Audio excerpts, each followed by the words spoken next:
So welcome everyone to the 2017 April Central East Regional Presidents and Leaders Roundtable meeting. I'm the Reverend David Pyle. We're beginning our meeting. We had just had our opening reading and our check-in about which congregations were here or which states had representation. So let me share screen.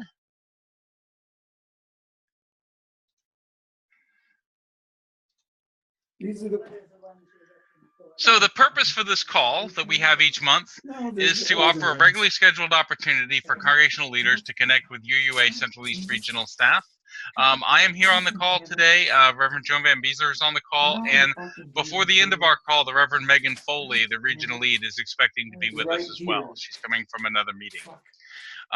It's to share a few good ideas monthly with all congregational presidents and leadership that are willing to come. And one of the things I want to say is that though we know that there may be some people with us that actually come for the meeting, a whole lot more watch the video. So we record these in part so that congregational presidents who couldn't be with us at the exact moment of the meeting can also go back and watch the video. We get about 30 or 40 views each month. To build community between leaders of the congregations of the Central East region of the UUA. For those of you that are on the call, you get to begin to see each other and hear each other's voice, and that's one of the goals of this meeting each month. And for the Central East regional staff to hear directly from congregations what's important to you, and to aid in developing programming and capacity building training. And once Megan Foley, the regional lead, is here with us. This day we decided, instead of having the normal where I ask a general question and people respond based around that general question, that rather there have been some significant transitions in the UUA in the last month or so. And we wanted to have the Reverend Megan Foley available to you all to answer any questions that you may have about those transitions. So I'm telling you that beforehand so you can think about it and start getting, if you have questions, you can begin to frame those. So any questions about the purpose for our call today?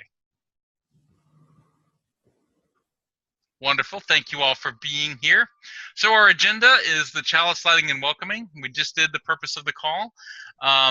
Introducing our featured regional staff, which we'll do in a minute, the Reverend Joan Van Becelaere. We'll do some upcoming events and some things on the CER calendar. And I've been playing with a new thing on PowerPoint where I can actually recorded videos to show you how to use some of the things on the website. I had the April 1st Leadership Day and Presidential Debate in there, mainly just to give you all an update, let you know that that video is available. The program is on the Central East Regional UUA Commission Lay Ministry Program, and Joan Van Becelaere is going to present on that in a few minutes. And then we'll hear from you for the conversation with Reverend Megan Foley about any questions or concerns you might wish to raise regarding the transitions that have occurred in the last month. And Megan will be able to talk more to that. Any questions about our agenda or anything we need to add? No, thank you. Okay. So sometimes there are other regional staff people on this call. Pat Infante may show up a little bit later, but the one that we'll introduce at the moment is the Reverend Joan Van Becelaere. So I'm going to take us off screen share and let Joan introduce herself a little bit to everyone. So Joan, take it away. All right. Hi there. I see a number of folk that I do know, and welcome to those of you that I haven't met yet. I am the Congregational Life Consultant for the Columbus, Toledo, and the Pittsburgh cluster. And there's the president of the Pittsburgh cluster, Mark Tomlinson, down there. So that's wonderful. And I'm going to do a little screen share now so that you can see my slides. We're not doing that yet. Oh, we're not doing that yet. All right, then. I will take it off. This is just you introducing yourself, Joan. All righty.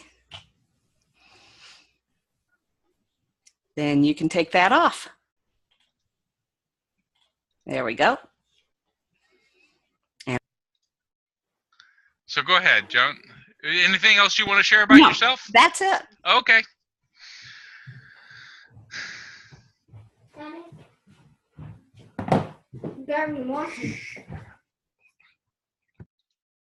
So let me then share screen.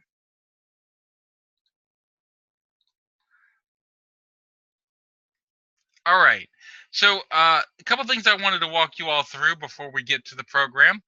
We do this every month to say that there is a place people can always go find what is happening in the region by going to our events calendar. And this is the direct web address. But the thing I wanted to show you all this month was I have done a little video of what it's like to use the Central East Regional website. Can you all see that? Give me a thumbs up if you can. All right. So it's just uua.org/Central East. You can actually put uua.org/CERN, and it comes up with opportunities, lots of different spaces. So up there is the web address, either Central East or uua.org/CER. And if you scroll downward, there is the section here on events and webinars. There is also a way that you can find your primary contact. So if you click on primary contact, then you go down to your state. And let's say you're from Delaware, and let's say you're from the U's of Southern Delaware, and you click on that, and it says who your primary contact is, which for the U's of Southern Delaware, it's me. And it gives you the address and the email address and the phone number. So, and here is what our calendar looks like. You can click on any one of the events and it'll give you detail about that event. You can choose to see all events, or you can choose between several different single options for events, between webinars or the youth calendar or congregation and cluster events. So if you have an event in your congregation that you'd like other people to come to or in your cluster, you can send it to your primary contact and they can put it on that congregation and cluster event page. There are also many other places, many other resources, but one of the ones I want to talk about was the resources for congregation section. We'll talk about UU Leadership Institute a little bit later, but I wanted to show you all, while we still have it up here, the On-Demand Learning Center, which is a place of many webinars and trainings and resources that we have created over the years that are available at any time for you to go and use. And you just click to it through the website and scroll down, and you find here a section on course categories. I'm not going to walk you through each of the course categories, but you can see communications and marketing, growth and membership, stewardship and development, shared ministry, staff and clergy transitions. Just for you all to know, there are tons of resources always available for you on the Central East Regional website. So was that useful? Has anybody ever been through the website and seen some of the materials that are there? Yeah, it's sort of overwhelming how much there is. and that's why I wanted to take a moment to demystify it just a little bit. So thank you for humoring me with that. So some upcoming webinars. We have the social media, current events, and the ministry webinar, which is really a webinar for ministers and religious educators, anyone who is, and communications directors and members of the congregation, about how to respond to things that are happening in your community and in the world through the church's professional Facebook presence or social media presence. How to use social media to respond to justice events in the world. The Presidents and Leaders Roundtable, which is this same call, but next month. And I just got confirmation that the topic for next month's Presidents and Leaders Roundtable, which will be led by Patricia Infante, will be healthy disclosure. Will be how you as congregational leaders, when you've got something that's difficult to talk about with your congregation or with your community, how do you think through how to do good, healthy disclosure about whatever that issue is, be it a ministerial transition or something that has occurred in the congregation or the community, or even a budgetary challenge. So it's going to be a section of a 30-minute presentation just on healthy disclosure. We're also going to do I believe it's going to be one of our lay leaders from the St. Lawrence district, Jeff Donahue, is going to be working with Reverend Megan Foley to do a General Assembly orientation webinar. This is going to be an interesting General Assembly. I really can't predict all the ways that this will be, it's going to be interesting. And so they're going to do a orientation webinar for anyone who is either going to watch at home or participate as an online delegate at home, or go to New Orleans to attend General Assembly. And that's going to be on June 13th at 7:30, from 7:30 to 9 p.m. And I highly recommend attending that one. Even if you've been to General Assembly a dozen times, this General Assembly has the potential to be different. So I encourage everyone who's going to go or going to watch it online to attend that.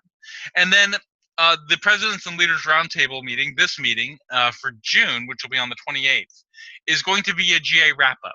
I will be leading that one. I'll probably have some help from some other people to be able to talk about what happened at General Assembly. So we have a couple of other webinars coming up. The youth webinar, Models of Youth Ministry, will be Wednesday on May 10th. Mostly that's designed for youth advisors and for religious educators, but I'm sure they would welcome other people and youth advisors and religious educators. And I had a conversation with Pat Infante just a little while ago tonight to make sure that I could still invite you all to the part 2 and part 3 of the 3-part webinar series, the best annual budget drive ever, that is being done with Patricia Infante and Barry Finkelstein from Stewardship for Us. They had like twice the number of people they thought they would have for the first edition, and they have the video of the first edition. So if you want to participate, you can still sign up for part 2 and part 3, and they will send you the link to the video for part 1. And those two, part 2 is May 1st from 7 p.m. to 8:30 p.m. and part 3 is May 8th from 7 p.m. to 8:30 p.m. And all those things, you can go to the UUA Central East Regional website and click on that event in the calendar, and it'll take you right to the registration page. Any questions about upcoming webinars and programming? All right. So I wanted to do just a quick minute to introduce you all to another thing that we bring, and that's the UU Leadership Institute, which is our online seminary for lay leaders. And this has been a Central East regional project that is very quickly becoming a national project in the near future.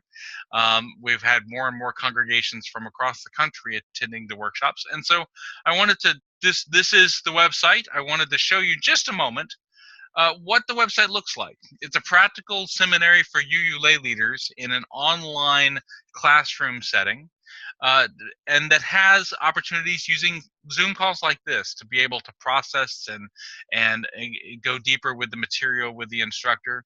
And the content's available for you to engage at any time, 24/7, and there are some in-person elements to it.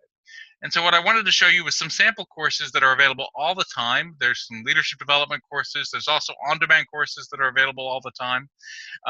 And process employer hours, stewardship strategies. And then each semester, there are a series of semester courses. And you can see some of them: leading adaptively, membership ministry, revitalizing the smaller congregation. We always have healthy leadership, which is for anyone who has taken the Healthy Congregations course. That is a similar type program to the Healthy Congregations course. So is anyone out there ever taken any UULI courses?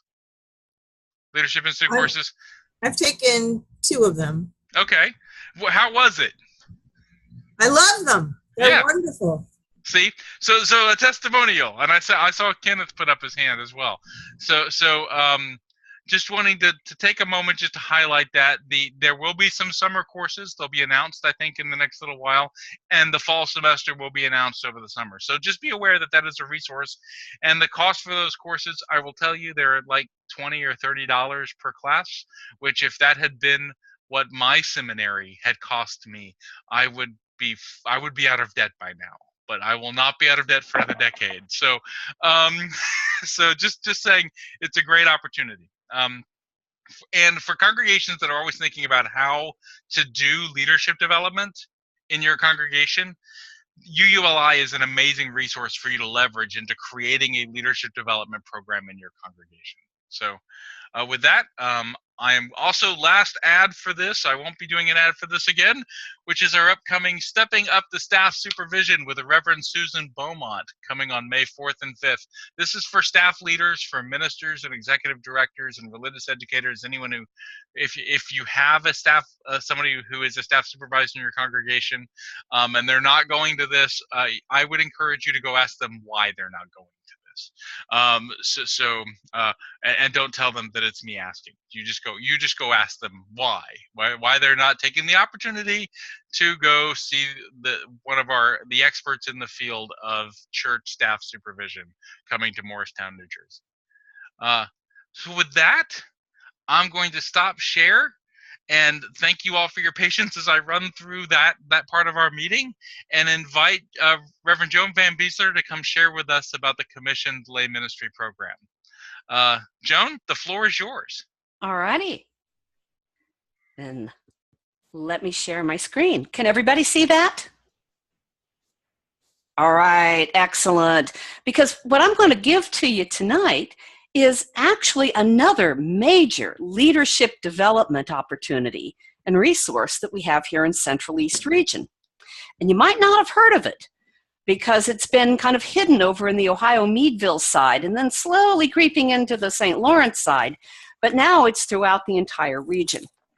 And this is lay ministry, commission lay ministry. So why is there any interest in lay ministry now in Unitarian Universalism? You know, other faith traditions, as we know, have had programs like this for years, decades, right? But there is definitely a new discussion taking place now nationally among UUs on this topic. I mean, the Society for Community Ministries initiated a plan for lay ministry commissioning of their own. They have 3 in the process.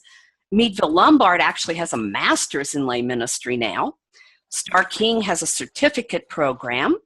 And several of our larger congregations, like First UU in Nashville, have actually invented their own lay ministry commissioning program.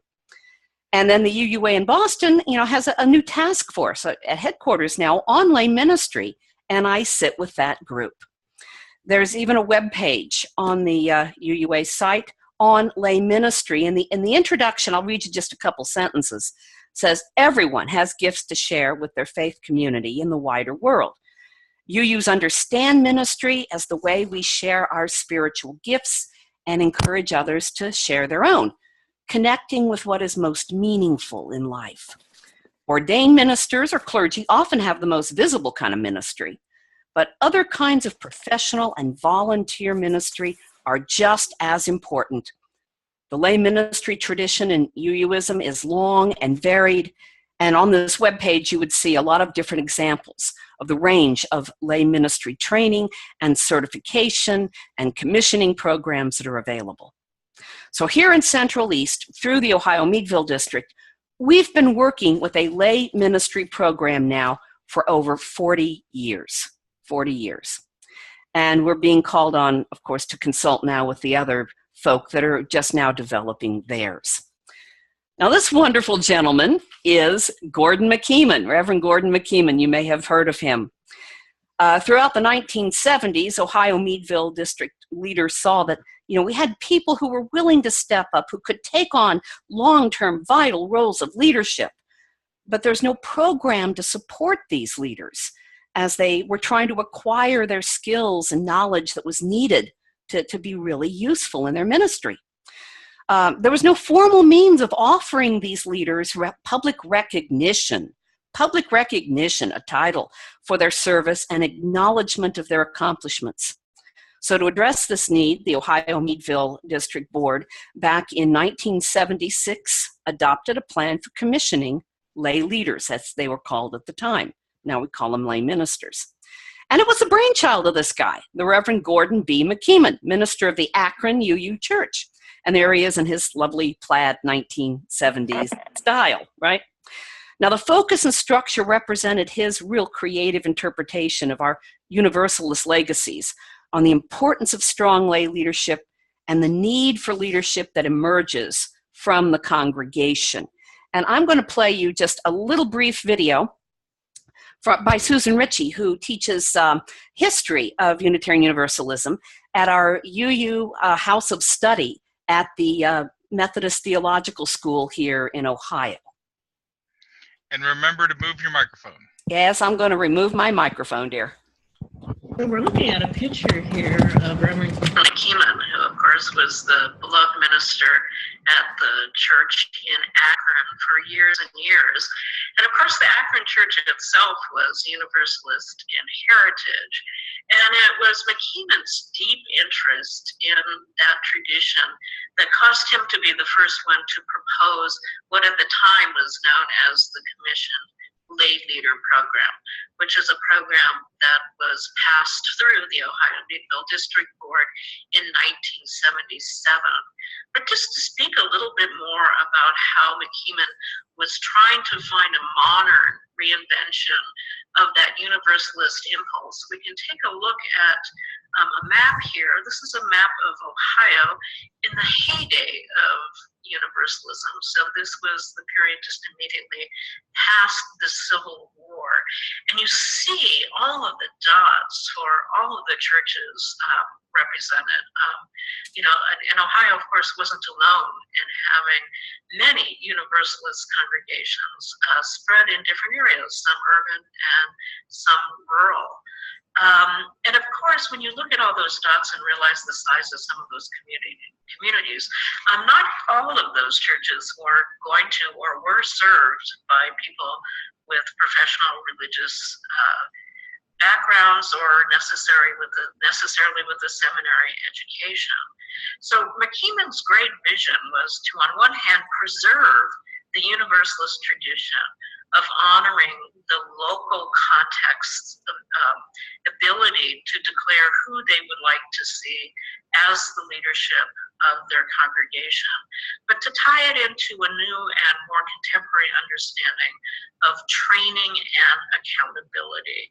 So, of course, one of the many theories about Universalist diminishment, and the reason that we no longer have all of those dots on the map, is that so many of the Universalist leaders were not especially well trained for what they were doing or well connected one with another.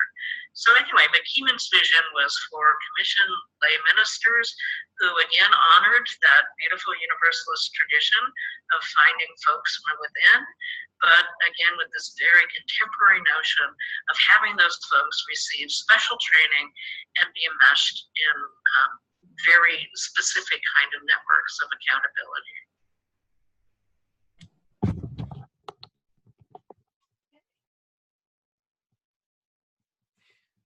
Now, one of the questions that always comes up with the Commission Lay Ministry program is this just for small congregations? No. Adjust your mic, Joan. Can you hear me now? Yes. No, your microphone Yeah. on your headset. Yes. Can you hear me now? No, not well. Now? Yep, that's it. Yes, you can hear you. Okay, good. All right. One of the things is that commission lay ministers are not just for small congregations. They're found in the small congregations, they're found in mid-size, they're found in our largest ones that were in the Ohio Meadville district. Some congregations, like in Worcester, Ohio, and the one that Susan serves in Lewis Center, Ohio, and then Kent and West Shore and Cleveland, all have 2 or 3, or in the case of Worcester, 4 commission lay ministers. And we'll hear about those in a minute. And some of the largest churches, like I said, First UU Columbus and West Shore, have a long history of having commission lay ministers. And now, as I've said, we're spreading out beyond just Ohio Meadville into a number of other places in Buffalo and into Pennsylvania, on beyond those old borders. There are, just to give you an idea, there are 10 active commission lay ministers in the Ohio Meadville right now. And in addition, there are 13 commission lay ministry candidates in the former Ohio Meadville and the St. Lawrence districts. Actually, they just added another one. And then there are 7 applicants in process. 3 from the former Metro New York district, 1 from JPD, a couple from the southern region already. And then Becca Borger, who's here on the call with us, is one of our candidates just newly into the program. So let me tell you a little bit about the program here. A good commission lay ministry candidate is already an active and committed lay member of their UU congregation. You have to have a high level of integrity, that's already shown. Earn the respect of your fellow congregants. But they want to go deeper and they want to do more. So they want a deeper grounding in Unitarian Universalism, and they want to gain some more wisdom about the inner workings of their congregation and our UU faith tradition. Let's see here.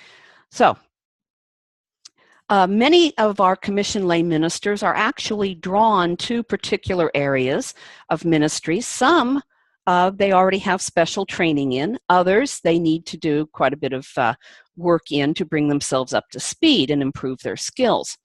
But typical areas of focus for commission lay ministers include worship and pastoral care, especially training of pastoral care associates, adult faith formation, membership engagement, denominational connections, including cluster organization, leadership development, leading rites of passage, marriages, funerals, memorial services, etc., especially just social justice organizing, which has become very popular now, and more. I mean, that's just a few of them right now. And these areas of focus are worked out with the approval of and in covenant with the congregation's pastor and with congregational leadership with the board. Okay. Now, interested folk first read through our materials on the CER website, and there's quite a bit of material there. And they talk to their congregation's governing board and minister or ministry team. And if all the parties agree that the CLM program looks like a good fit for what the congregation needs and the skills and call of the person, then the aspirant will fill out the application materials and request an initial interview with the CLM Council. Okay, members of the CLM Council, we take a look at all of the application materials, including a lot of references from the applicant's minister, references from others who know the applicant well and her or his leadership in the congregation and how that's played out historically. And then members of the CLM Council interview the potential candidate. And we do that in person. Sometimes we'll use Zoom for some of our people, but mostly in person. This is just a list of the members currently on the CLM Council. And of course, it's a little Ohio heavy right now because most of us have come from Ohio. But gradually, we're bringing on folk from New York, and we hope soon to have some folk from Pennsylvania, and then we'll be moving even farther east. Okay. Now, those who are accepted into the program, and I'll tell you not everybody's accepted, but those who are accepted are then called CLM candidates. They're assigned a liaison to the CLM committee that helps track their progress, does some assessment, works with their mentor. They're also assigned a mentor, and the mentor works with that candidate in developing their learning service plan. The mentor is always a fellowshipped ordained UU minister, and preferably one in the immediate area so that they can meet in person, although we have done some experimentation with mentoring at long distance when needed. A typical candidate will take 2 to 3 years to complete their course of study, but some have done it in as little as 1 year, really dedicated folk. Now, the candidate and the mentor create this study plan, as I said, and that includes the completion of a set of basic requirements that all CLMs do. Basic requirements, basic reading, as well as elements that are relevant to their particular focus. And it includes actual work in the congregation under the supervision of the home minister. And it may include things like a CPE unit, which is very popular, or a class at a local seminary, or some classes at the UU Leadership Institute that David introduced us to, depending, of course, on the focus of the candidate's ministry, or it could be a class at the new UU House of Studies in Central Ohio in Delaware here. Joan, could you let people know what a CPE unit is? Oh, I'm sorry, Clinical Pastoral Education Unit, where somebody spends an extended period of time in a hospital learning chaplaincy firsthand. Okay. It could be a special session. Just this last March, for 2 days, we held a weekend class on systems thinking, healthy congregation stuff, as it applies to congregational ministry for all of our CLMs, and 20 of them were there, learning that in greater depth. And then sometimes the candidates actually bring advanced degrees or bring background for their own ministry focus. So right now in Youngstown, Ohio, there's a CLM doing grassroots social justice organizing, and he already has a degree and background in grassroots organizing. Another CLM is focused on pastoral care and has 2 CPE units and is a licensed counselor and is now working to train pastoral care associates. So you see, people bring their own background, their own particular interest and skills to this as well. And I'm going to just kind of run through this. It just shows you some of the required, these are just a list of the required readings. There's introductory works, UU history, church leadership, UU theology. They have to know their UU polity, that is our governance, right? Worship, rites of passage, pastoral care basics, lifespan faith development, issues in social justice currently we face, and spiritual life. So it's very broad in what they come to with in terms of developing their background. Now, after the study and after the focus and the work, when the mentor feels that the candidate has completed the needed training, the candidate then completes a little form that outlines all their learnings, what they've done, the classes they've taken, their accomplishments, the work that they've been involved in. And they also affirm our CLM code of conduct. There is a definite code of conduct. Then the candidate petitions a CLM council for an in-person interview about all of the stuff that's in their portfolio. And that review also includes a short sermon, and I have seen some wonderful sermons that way. And then upon successful completion of the interview, the congregation's leaders are informed that the candidate has completed the requirements and is ready for them to now consider a formal commissioning of that person by the congregation. It is the congregation that does the commissioning, not the region, not the CLM council. It is the congregation that commissions, just like the congregation that ordains. So the successful candidate, after they finished their eligibility requirements, petitions their home congregation for formal commissioning. Sometimes it's a really big to-do, you know. And the CLM council then gives them a letter of eligibility, a letter of completion, saying that they have covered everything. And this initial commissioning is good for 3 years, and then it needs to be renewed. But the renewal is something that happens with other references, and I'll tell you a little bit about that in a minute. There we go. Okay, so all active CLM candidates have to be in regular communication with their mentor. They have to submit a quarterly report to their CLM committee liaison person. And all active commissioned lay ministers who have been commissioned also submit reports twice a year to their liaison. And we go over those rather closely. Now, CLMs who want to renew after 3 years of active ministry can apply for renewal. The CLM presents a little self-assessment.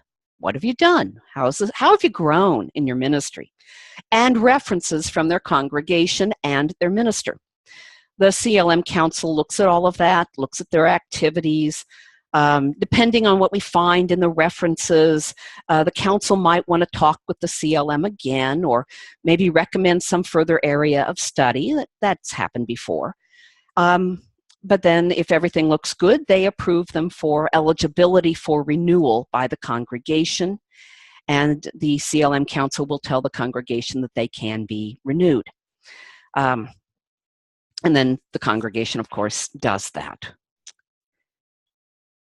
Okay, this is just our website, and there is a whole list of application materials, reference forms, model covenants, ethical guidelines, and other things that you can find at the website. But I want to tell you a little bit about what CLMs are doing in their congregation real quick, because they are doing some absolutely wonderful things right now. And I'm going to try another one of these shared shared videos. Let's see. This is Elaine Strawn, And Elaine is the minister at our congregation in Worcester, Ohio. And she has 4 CLMs, 2 commissioned CLMs and 2 current candidates. Let's see if we can hear this. 2 commissioned lay ministers in the congregation, and we have another 2 that are in the process, and they cover a wide range from pastoral care to worship and some social justice work and leadership. In this picture are 2 of our 2 commissioned lay ministers at their commissioning, along with the president of the board and with me in the commissioning service. So let me tell you about especially these 2. The one on the left is Steve, and he is our lay pastoral care person. On a week that I had a vacation scheduled, of course the phone call came that said that one of our older members had just fallen and had a broken hip and was going to need intensive surgery. My heart fell because I'd been waiting for this vacation for quite a long time. But I knew that Steve was there, so I called him and said, Steve, is there any way that you can go to the hospital, be there with the family during the surgery, and then go visit him afterwards? And Steve was able to do that. He was there during the surgery. He checked in with the family later. He called me just to let me know that things were going well. When I came back, the family was overjoyed to have had him there. And he has just been a real benefit and a partner in ministry.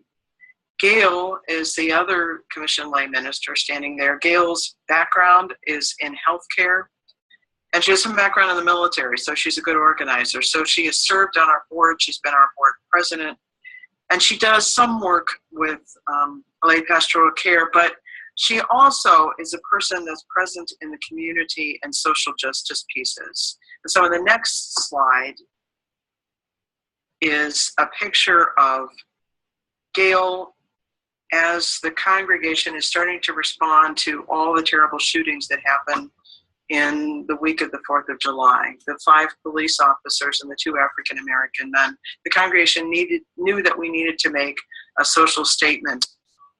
They started painting a sign and they put out bouquets for each of the 5 people who had died.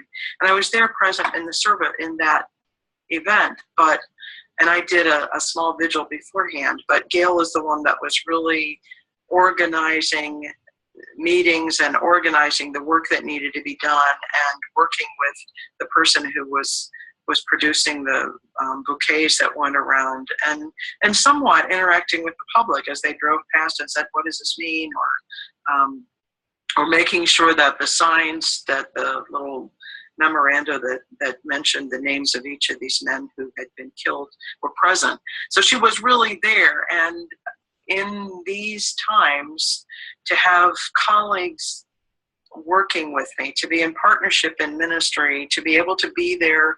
We cover 4 counties, and so being able to be in different social action events and different marches and rallies and meetings and involved in different actions really expands our ministry. And she also, we meet together, we work as a partnership. We carefully plan these because in political action, feathers can be ruffled very fast. But I think it makes us much more ready to respond immediately as social traumas in the culture arise. We can be a source of ministry there present. We have 2 other commissioned lay ministers coming on. One of them is involved in adult religious education, which will be fabulous, organizing and pulling other people in. And then the 4th is a nurse midwife, and she wants to be involved actively in our patients, our congregants who are involved in palliative care and on the stage toward death. So they've been a great benefit, and the congregation looks to them as leaders, and I look to them as partners in ministry. We plan worship together on the 12th of March.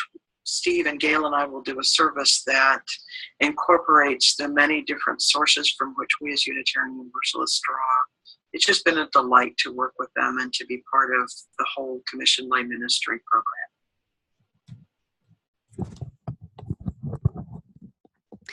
So you can hear in Elaine's story that she and the Commission Lay Ministers actually work together as a ministry team. And that's something that is really stressed in our program, is that they are part of the team, not just going and doing their own thing somewhere, but a really integral part of this. And I want to share another quick story with you. And this is coming from Susan Ritchie again. The North UU congregation in Lewis Center is about 150 people. And as I said, they have 2 commission lay ministers there. So let's try this one again.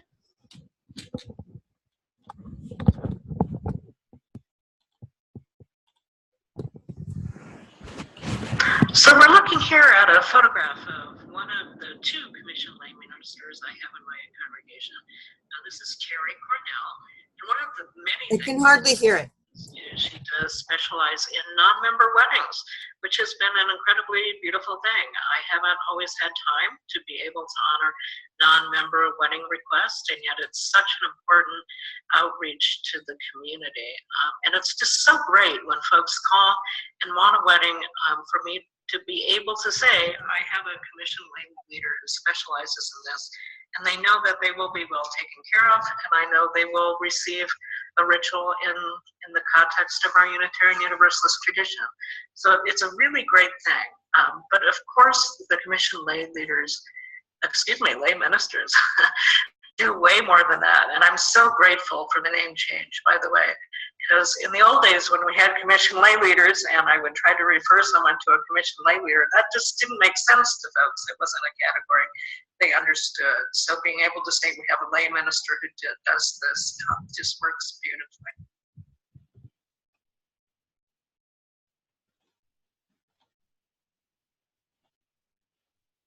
When folks call and want a wedding for me to be able, and they know that they will be well taken care of, and I know they will receive a ritual in the context of lay ministers do way more than that. And I'm so grateful for the name change, by the way, because in the old days when we had commission lay leaders and I would try to refer someone to a commission lay leader, that just didn't make sense to folks. It wasn't a category they understood. So being able to say we have a lay minister who does this just works beautifully.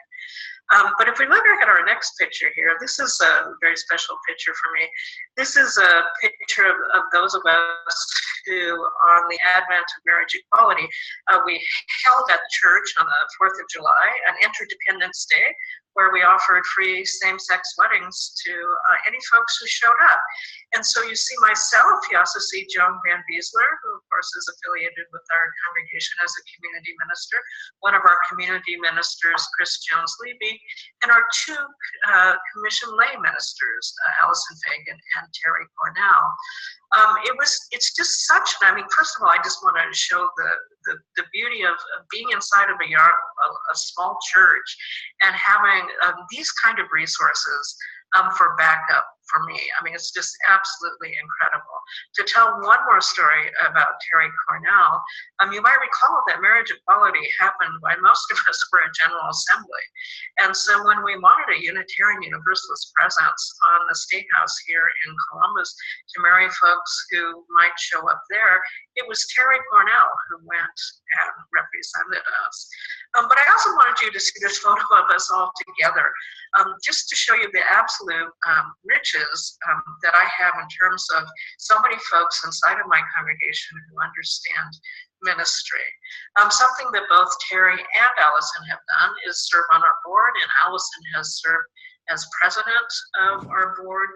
And to have a lay leader serving in that kind of governance function who understands the depth of the tasks of ministry has been an incredibly valuable thing for me.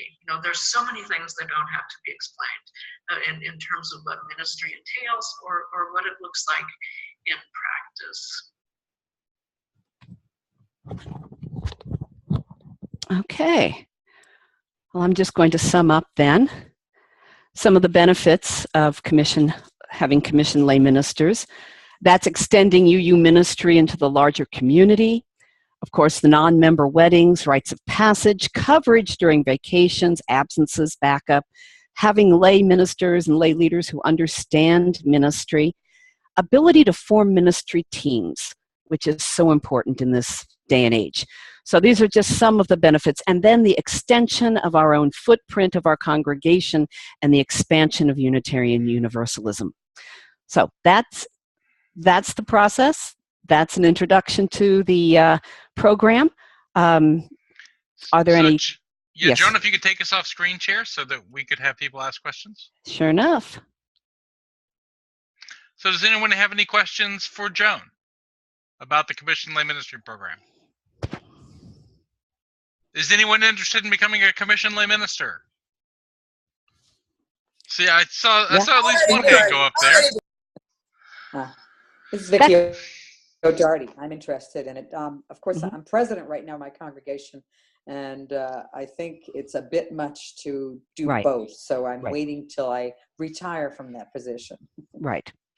But it's never too early to start looking at it and getting your thoughts together and doing some discernment about where you want to focus. And Becca is already in the program. So any other questions for Joan about the program?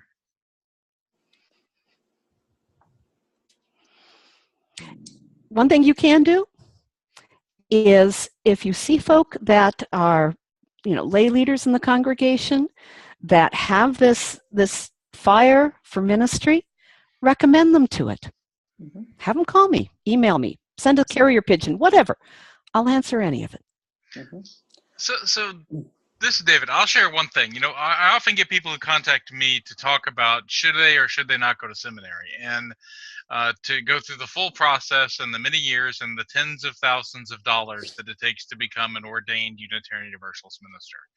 And in that process, there are people who have a call to ministry, but for whom the practicalities of going through the ordained process are just too much.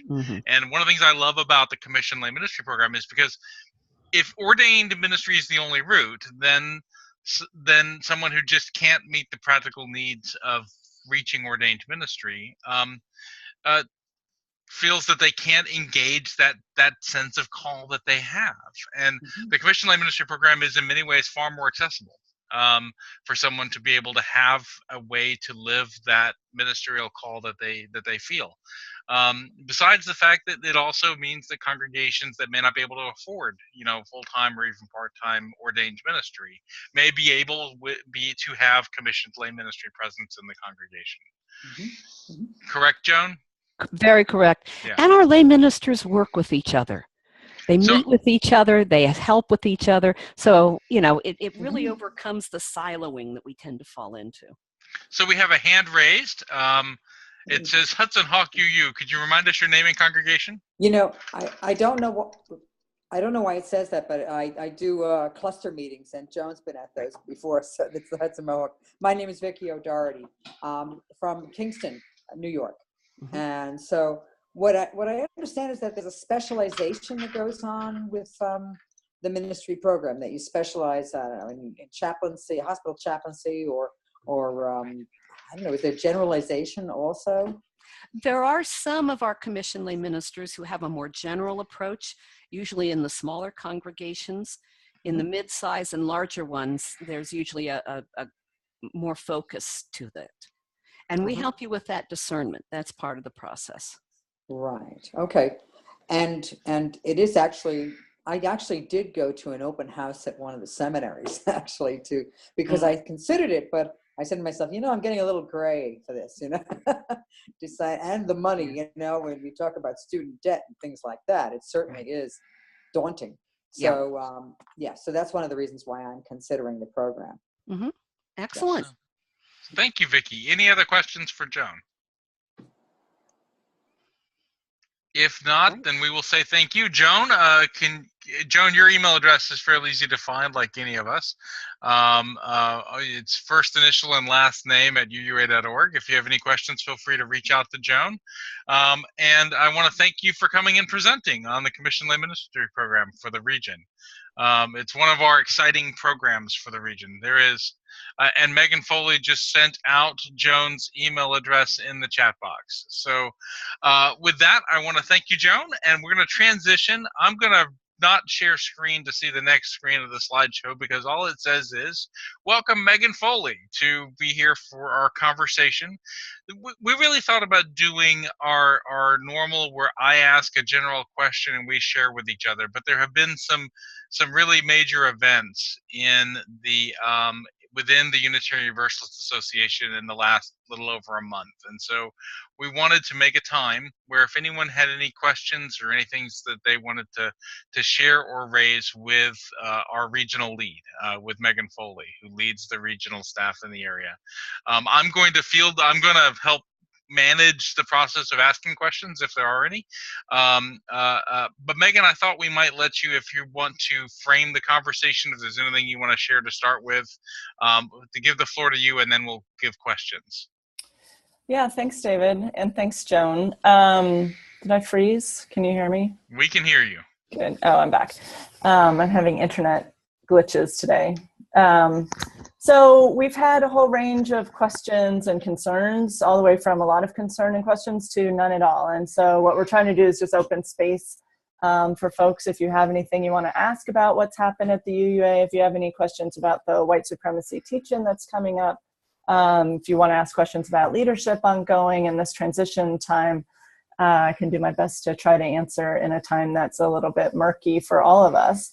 And if we don't have any questions, then that's okay too. We can go put our feet up and eat chocolate, which is what I'll be doing directly after this meeting. So feel free to just raise your hand if you have anything you want to ask. So Vicky knows how to raise her hand online, but you can also just start speaking if you wish. So go ahead, Vicky. Okay, so one of my questions is about what is going on as far as changing the hiring practices at the UUA. You know, I was talking to certain people and talking about at universities that they often have affirmative action programs, you know, that are built into the system. So are they making plans to do some affirmative action guidelines? Well, the quick answer to that is that we already have affirmative action guidelines in place, and they were already being used. So one of the ways I start this conversation is by saying that there's a lot of sides to this story, and not all the information is being bandied about on Facebook. One of the least appealing and useful ways to have a difficult conversation. So from my perspective, there's a lot of things that are all true. So one thing that is certainly true is that we have a problem with institutional racism, both at UUA headquarters and within almost every one of our congregations, because that is the American way of life. And it's also very much true for our organization, which is largely a white organization. And there's a reason for that. It's because we have some practices that need examination. That said, we had affirmative action in place before, but clearly it wasn't enough. And so part of what the transition presidents are doing, our trinity of transitional presidents, are being charged with creating, now I'm going to try to get excuse my transition wording, things change like hourly. So I believe there's both a racism audit being planned that will look at what's been happening in the past. And there's also a commission that has some other words attached to this, but a commission that's being created. And that, I think the commission is being planned for during this transition time, but most of the work will happen with the new president who will come in after GA. So the plans are both to look at what's been happening and to try to not just do kind of what's the socially acceptable amount of remedy, but to really kind of go beyond an attempt to remedy and to a real effective way of remedying our staffing, some of our staffing inequalities. Does that answer your question? You're muted. Yes. Thanks. So thank you, Vicky. Anyone else have a question they wish to ask? So Becca, go ahead. Yeah. My big thing is about the teach-in, which we actually weren't able to schedule for those 2 dates, but we're doing it later. Great. But I've had several members of the congregation, of course, up in arms over the use of white supremacy and saying they will not attend any events with that name. Yeah. So, trying to find the balance of getting them at the table to hear the discussion while not sort of watering down or, I don't want to say, okay, you're uncomfortable with that, we won't deal with that, but how are other people dealing with that tension of bringing people in who are very threatened by that term, but recognizing that that is what our people of color want us to use as the language.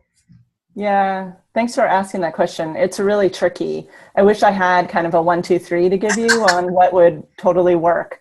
I think you're echoing a lot of things that we're seeing. We do have a contingent, to me, a little surprising, of very intense reaction against that phrase, which is a phrase that's pretty commonly used in anti-racist circles, and is being requested by our own people of color as the terminology to use.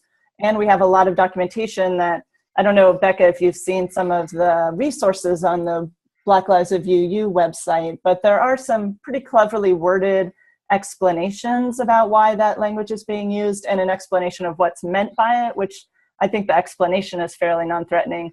However, when you're having that kind of reaction to that kind of term, especially if you're coming from a white space, sometimes it really is about that person feeling uncomfortable or challenged in a way that is new for them, or that they need some time to process. And that's just one of those hard things that I think we got to figure out a way to be together in community with folks who are struggling too, and keep inviting them back to the table and try to get the allies who do understand on board, so that you can kind of create a growing sense of why we're using that language in a way that's invitational. But I want to honor it's challenging, it's a struggle, and we've heard it from a number of places, while at the same time hearing from a whole bunch of other places that this is absolutely the right language to be using. To me, I'm like, if you don't like that word, then skip the title of this particular document and read what's in it and come back to the title at another time, or let the title rest in the back of your head for a while and think about what's really being said, because most UUs, I hope, understand that we are living in a culture that, since its inception, this country since its inception has been founded based on the needs and preferences and demands of white folks. That's not news. And whether you call that one thing or another thing is really kind of an incidental thing as far as I'm concerned, but that's not easy to hear. Thank you, Megan. Becca, any follow-up? Yeah, that's pretty much, I guess our, what we've been talking about doing is actually naming the event something other than a white supremacy teach-in, so that people will actually attend who kind of need to be there. And, not real comfortable with that decision, but also not real comfortable with doing something when people categorically say they just won't come. So, finding that balance. Yeah, it is a balance. Our folks have asked that we not, they're saying don't fall in, I forget what the language is on the Blue website, but don't fall into the trap of trying to rename it to appease folks. But, I think there's, you have to make decisions and work with what you have. I think for me, we've got people all over the spectrum as far as being woke. And I'm always trying to ask what's the next faithful step for any community. And if the next faithful step is learning a little bit about privilege, a little bit about the experiences of either Black folks in the world or Black folks in Unitarian Universalism, I think that's the important thing. How can you get people just a little farther down the line? That would be my focus. Thank you. Just remind people when you speak, if you would let us know your name and congregation. So does anybody else have a question for Megan? You could either raise your hand or you could just take yourself off mute. If not, I'll talk a little bit about the transition plans just for a second. Yeah. So, why don't we do that and see if that brings up some questions? Then go ahead, Megan. Okay. So as you know, we now have a holy trinity of presidents at work. Bill Singford, who was our former president, and Sophia Betancourt, who is a well-respected professor and minister out of our Star King Seminary. And the third guy's name, who I don't know him and I keep forgetting his name. Leon Spencer. Leon Spencer. I'm so sorry, Leon Spencer. I haven't met him yet either, so I just have this brain problem. Leon Spencer, who I haven't met yet. And the three of them are working together through this transition, and they're being guided through by the UUA Board of Trustees.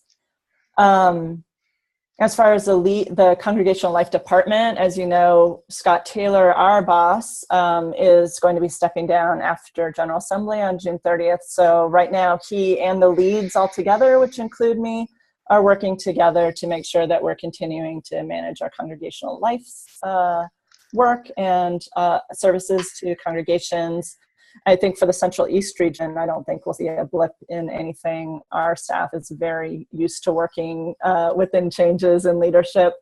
And they're all super able and independent. So I don't anticipate any changes to congregations through this time until we get a new president and a new settled president or official president in.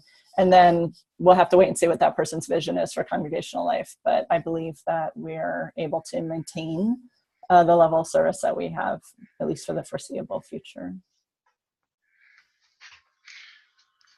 Any questions about the transition? Well, I'll just leave it there. If there's no questions, I would love to be able to say that we end the meeting early, because that never happens for me. So, Mr. Prince, go ahead. I just want to say to tell Megan, I thank you very much in the ways to how you answered that question. As someone who is on the General Assembly Planning Committee, and also as to who had a hand in answering questions from Black Lives UU as far as the materials in which they should have. It's a difficult process in which we're having right now. It's a difficult thing that we as Black UUs who sit back and listen and observe and look at the way as to how our association have discussed certain things and the way as to how individuals are. It's not a matter of us looking to. I love the word in which you had used, appease, and yes, it is it's something as to whereby we feel very strongly about, and the fact that white supremacy is the correct language in which we would like to use and want to use. And therefore, as over 600 congregations right now is having a wonderful share in doing this, we hope that even if there is a form of resistance, keep that at your forefront, because that is the only way as to how we could grow as a faith community. And as we keep doing that, and as we keep stretching ourselves and others, it is healthy. So, as what David just said, we don't know what General Assembly is going to look like, but come, enjoy it, and let's have some fun. You know, and I've not been in this. Thank you. It is going to be fun, and I will be there. I will be at the booth, the Congregational Life staff booth, pretty much the whole time. So I want to thank you for your words, and thank you for naming that, Samuel. I've stayed out of this part of the conversation because I wanted to give Megan the space, and I wanted to say this. We have not always behaved well around issues of race and racism in our movement, and we have a history, especially even the General Assembly, of letting that be a time where we don't live into our best selves. And there's a video out there of the 69 General Assembly called The Wilderness Journey that I would encourage people to go watch. It can be found online just by putting Wilderness Journey UU into Google. That we are called in this moment to look at our patterns and our systems. We are called in this moment to look at the values that we profess and whether we are living them. And I love the term white supremacy because we live in white supremacy as a country, and naming that is powerful. I would love to see us become a faith movement dedicated to dismantling white supremacy in this country. And so, sorry, I just got all preachy. The danger of being a preacher is that you get called to preach sometimes. So, I'll hold up and stop there and ask if there's any questions for Megan, which is what we're supposed to be doing right now. This is David's ongoing growing edge. I wanted to also add that Renee Rahetsky, our colleague, is going to be adding in some curiosity circles, Becca. So if you could get perhaps your folks interested in a circle of folks who also have questions. I don't know, David, if you could look up Renee's the link for that, because it would take me too while to do. Maybe we can send that link out to the president's list after this call. Maybe so. Is that what came out from Lifespan Faith Development? They came out with a 4-session. No, this is just something Renee's running where there's a couple, like you can try a reaction, like, I don't understand what this white supremacy thing's all about. Explain. Or I'm having a hard time with that term, white supremacy. So she's going to kind of divide the groups up into different categories and target her. It's sort of like just a small group experience where, she'll explain some and people will talk and stuff like that. She's already got about 20 folks signed up for those. And I think there's some degree of openness that would bring people to that, but you might suggest that as an option. So I'll commit to sending that out to the president's list after this call. Thank you, David. So any other questions for Megan? Well, I want to thank Megan for coming on and being present for this conversation. And I want to thank Joan for her presentation on the Commissioned Lay Ministry Program. I'd like to think that if the Commissioned Lay Ministry Program had existed when I was looking at seminary, I'd have still gone to seminary in the process, but I don't know. I might be a Commissioned Lay Minister right now. So, and I would be, $70,000 richer. Yeah, put your feet up. Our lay ministers are a growing and very strong group of absolutely fabulous people. So, we welcome new ones to consider this. So I want to thank you all for coming and spending this time with us. Once again, we do this meeting every fourth Wednesday of the month. I think the next one, I had it written down and I forgot, but we'll send it out. We send out the video to the Presidents and Leaders Roundtable list and also to the cluster lists. So feel free to watch the video and share it with other members of your congregation, who may have a desire or a need. If you've got someone who's thinking about the Commissioned Lay Ministry Program, you'll have a video that you can share with them about the program by sending them that link.